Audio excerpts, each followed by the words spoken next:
이런 글을 보았습니다. 머리와 가슴 사이는 50cm 이하인데 가슴으로 알았던 수많은 정의로운 일들을 머리로 행하려고 하는 나를 발견했다.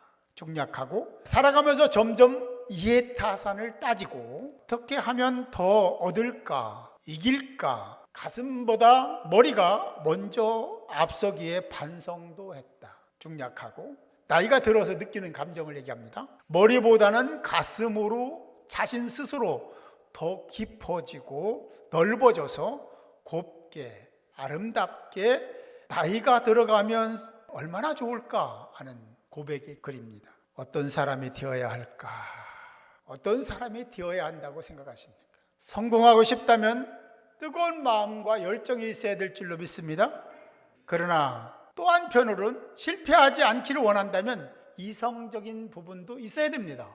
그래야 실패하지 않을 수 있으니까. 그러나 양면이 다 있어야 되지만 하나님의 사람들은 하나님의 말씀이면 오직 여호와의 말씀대로 살고 그 말씀이면 아멘 해야 되기 때문에 이성적인 사람이 아니라 내가 동의해서가 아니라 동의하지 않는 것도 하나님은 완벽하시고 온전하신 분이고 전지전능하신 분이기 때문에 그분이 말씀하시면 아멘으로 대답하고 실행하고 따라야 될 줄로 믿습니다.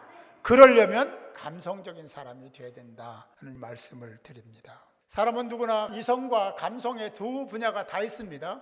양면이 다 있다는 거죠. 그래서 마음에 갈등이 있는 것이 그런 것들입니다. 주님은 어떤 사람이었습니까? 아니, 주님은 또 어떤 사람을 원하실까요? 하나님, 주님, 성령님이 원하시는 사람은 어떤 사람일까? 주님이 공생애를 사셨습니다. 예수님이 사역하는 모든 사역의 시작, 시발, 그 시작점은 불쌍히 여기심으로. 할렐루야. 하나님은, 우리 주님은 다 인생들을 돌보실 때 불쌍히 여기시고 민망히 여기시고 안타깝게 여기시고 그런 마음으로 그들을 돌보고 섬기고 그랬다는 것을 우리 성경을 통해서 너무나 잘 알고 있는 이야기입니다. 주님은 그래서 이성적인 사람은 감성적인 면을 더 개발하기를 원하고 계시고 감성적인 사람은 그 감성적인 것을 잘 유지하기를 원하신다는 것을 우리는 성경을 통해서 잘 알 수 있습니다. 성경에서 주님의 활동을 통해서 보면 이성적인 측면의 사람보다는 감성적인 측면의 사람들, 우리가 말씀을 전하고 들을 때 자기가 이해가 안 되면 아멘 안 하는 사람은 이성적인 사람 쪽에 가 있는 겁니다. 그런데 말씀이니까, 하나님 말씀이니까 그냥 아멘하고 받아들이는 사람은 감성적인 사람이에요. 여러분, 이성적인 사람이 아니라 감성적인 사람이 될 수 있기를 주님의 이름으로 축복합니다. 지혜, 그러면 생각나는 사람이 있죠. 지혜, 솔로몬입니다. 솔로몬 왕이 지혜의 사람이었습니다. 솔로몬은 하나님께 기도합니다. 하나님, 지혜를 주십시오. 그가 지혜를 구한 이유는, 목적은 나라를 잘 통치하려고, 백성들을 행복하게 만들려고, 평안한 나라 이루려고 그는 지혜를 구했습니다. 하나님이 주신 지혜로 이 솔로몬은 멋지게 왕의 권위를 가지고 정말 행복하게 그런 통치를 시작한 거죠. 그런데 솔로몬의 마지막은 비극이었습니다. 참 안타깝게도 솔로몬의 시작과는 다르게 그 말로가 비극으로 끝납니다. 하나님의 큰 사랑을 받고 지혜를 구해서 응답을 받고 많은 사람들의 사랑받았던 솔로몬이 비극을 맞았다? 참 가슴 아픈 얘기죠. 여러분들의 삶의 기준과 목적이 솔로몬 같이 돼야 되지만 또 솔로몬 같이 살지 않기를 바랍니다.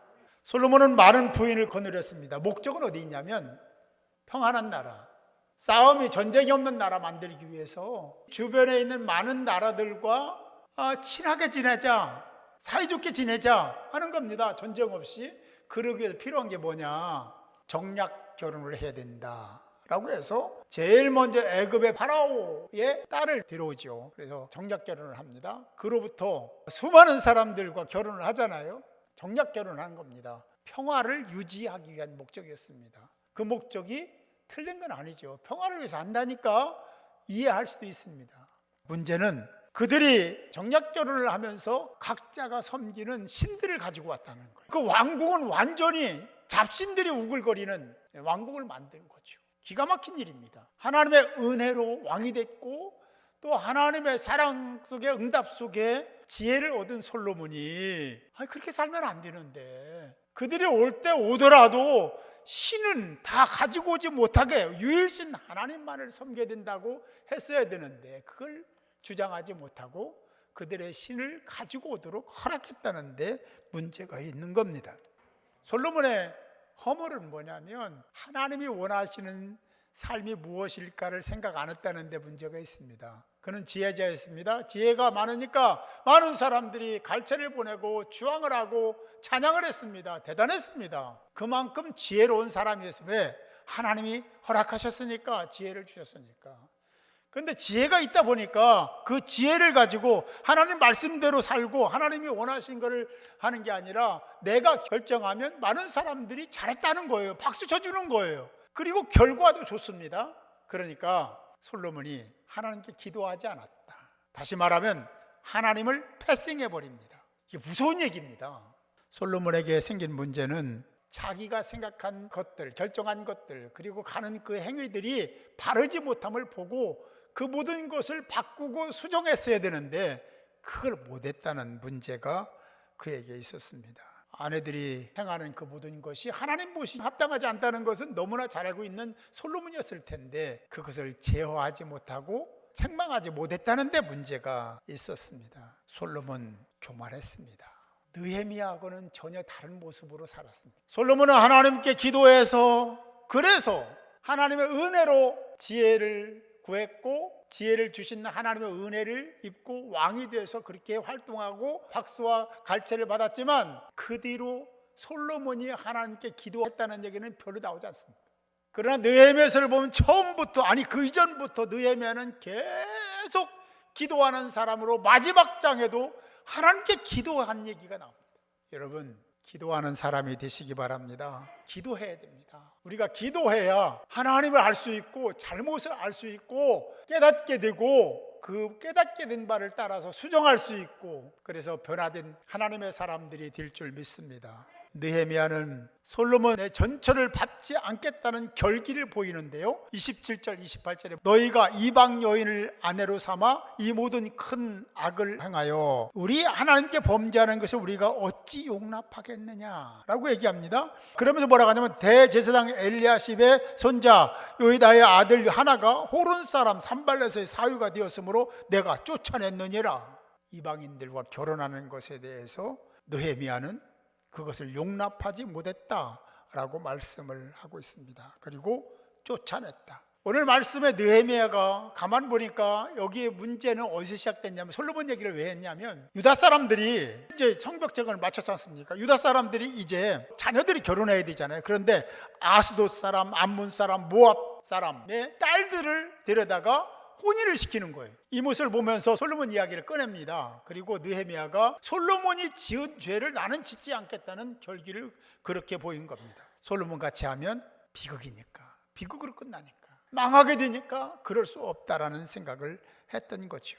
요한복음 12장 1절부터 이하에 보면 우리가 잘 알고 있는 이야기가 전개되고 있습니다. 예수께서는 6월절 가까이 왔을 때 초대를 받아요. 나사로와 마르다와 마리아의 초대를 받습니다. 그리고 거기에 갔을 때 마리아가 값비싼 나드 향유를 예수님께 붓지요. 그것을 본 가룟 유다가 이렇게 얘기합니다.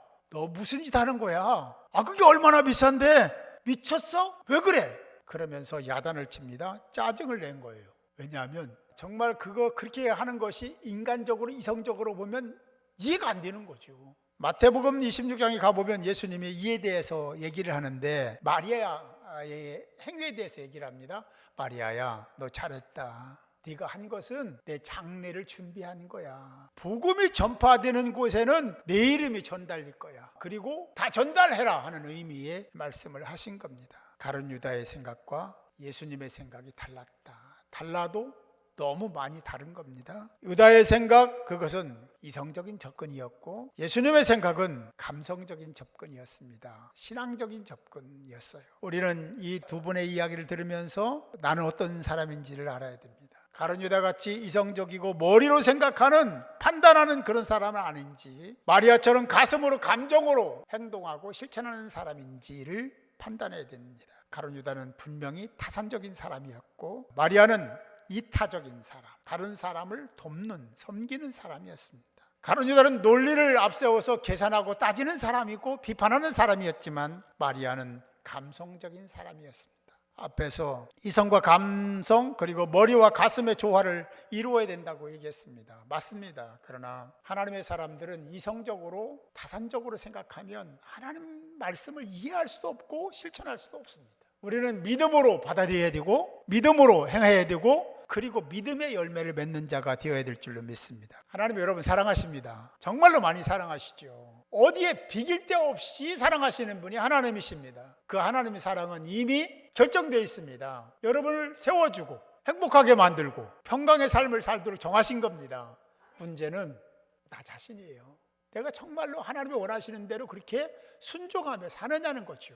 하나님이 원하시는 대로 주님이 걸어가신 그 발자취를 더듬으면서 예수의 마음으로 예수의 향기 풍기며 사냐는 거죠. 그런 삶을 살려면 우리가 늘 생각하는 그 판단과 분별력이 하나님 보시기에 합당한 모습으로 그렇게 발현이 되고 표출이 되고 또 많은 사람들이 보기에도 인정할 만한 그런 삶의 가치를 지니고 살아야 될 줄로 믿습니다. 지혜로운 솔로몬, 그러나 그 결말이 비극이었던 것을 기억하면서 머리와 가슴 사이에 불과 50cm 이하인 그 거리가 그렇게 멀게 느껴졌다는 그런 고백처럼 우리의 이성과 감성 사이가 얼마나 먼지 몰라요. 그 행간이 무엇으로 채워지냐 하는 것이 대단히 중요합니다. 그 공간은 유일하게 채울 수 있는 것은 말씀입니다. 십자가입니다.